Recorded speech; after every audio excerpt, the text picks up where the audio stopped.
इन Bollywood actors की life इतनी ज्यादा फर्जी और झूठ से भरी हुई होती है, जो ये सोशल मीडिया पे दिखाते हैं असलियत में वो ये है नहीं। Paid PR, paid followers, paid camera, paid पापराजी, ये सब इनका पैसों से बनाया हुआ एक इल्यूजन होता है। जिम, घर, रेस्टोरेंट, होटल, ट्रिप, सब पर आपने कभी नहीं सोचा होगा कि पापराजी पहले से तैयार होते हैं। हर पापराजी की फिक्स प्राइस होती है और यहाँ तक कि उनके द्वारा खींची हुई हर फोटो के भी फिक्स पैसे होते हैं जो ये बॉलीवुड एक्टर्स पापराजी को देते हैं। बॉलीवुड एक्टर्स को हमेशा लाइमलाइट में बने रहने के लिए कैमरा और पापराजी अपने साथ चाहिए, चाहे वो दिन हो या रात, ये सब नहीं देखते हैं।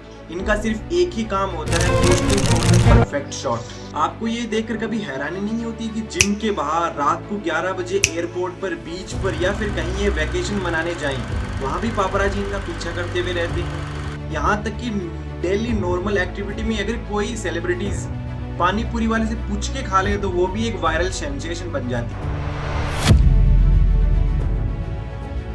सब कुछ प्री प्लान्ड रहता है, लोकेशन फिक्स रहती है, पापराजी फिक्स रहता है और हर फोटो की प्राइस भी फिक्स्ड रहती है। हमें लगता है कि हम इनकी डेली रियल लाइफ को देख रहे हैं, हमें लगता है कि ये कितने लोग डाउन टू अर्थ है, लेकिन सब कुछ ये इनका पैसों से बनाया कि इल्यूजन है लोगों के लिए, क्योंकि इन्हें हमेशा लाइमलाइट में रहना पड़ता है। बॉलीवुड में कुछ ऐसे स्टार हैं जिनको कभी भी पापराजी फॉलो नहीं करता, लेकिन हैरानी की बात तो है कि कुछ ऐसे अनजाने चेहरे जिन्हें बार बार हमें पापराजी के द्वारा दिखाया जाता है, जिससे वो लोग फेमस बन जाते हैं, और या यूं कहूं तो उन्हें फेमस जानबूझ के बना दिया जाता है।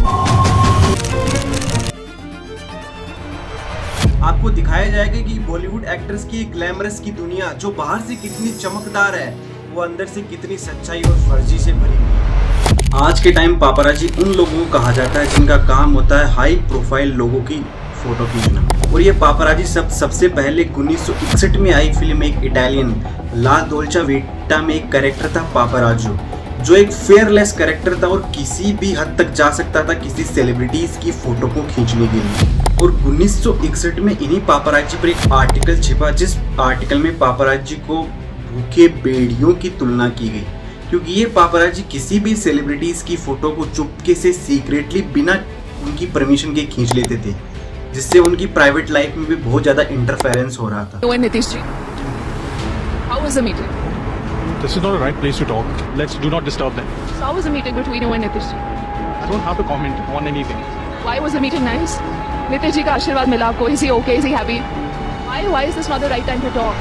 और सन 1997 में प्रिंस डियाना का कार एक्सीडेंट केस, उसमें भी पापराजी का बहुत बड़ा हाथ माना जाता है, क्योंकि उस रात पापराजी की गाड़ियां बेशर्मी से इनका पीछा कर रही थी और इनके ड्राइवर ने उनसे बचने के लिए गाड़ी को जो ही तेज चलाया, उसी टाइम गाड़ी किसी टनल में प्रवेश करने से पहले ही वहां टकरा गई और हादसे में उनकी मौत हुई। योगेंद्र शाह को भारत का पहला पापराजी बताया गया है। उस टाइम इतने ज्यादा इंटरनेट और सोशल मीडिया न होने की वजह से पापराजी का काम होता था सेलिब्रिटीज की ऐसी कुछ फोटो को खींचना जिन्हें आम जनता ने आज से पहले नहीं देखा है, और फिर इन्हीं फोटोज को टैब्लू के पास जाके बेचना या मैगजीन के पास जाके बेचना और पैसे कमाना। लेकिन आज सोशल मीडिया इतनी ज्यादा बढ़ गई है कि वो सारा फंडा ही नहीं है, तो आज इन पापराजी का नया बिजनेस हो गया कि सेलिब्रिटी खुद उन्हें बुलाते हैं और फोटो खींचते हैं। Smaller stars do call you, right? They send messages on media groups. They even ready to pay and they say, भैया please हमारा shoot करो। कोई नाम दो ना। Everybody who's new, even everybody who's made it also will always start off, right? The paparazzi thing is commercial.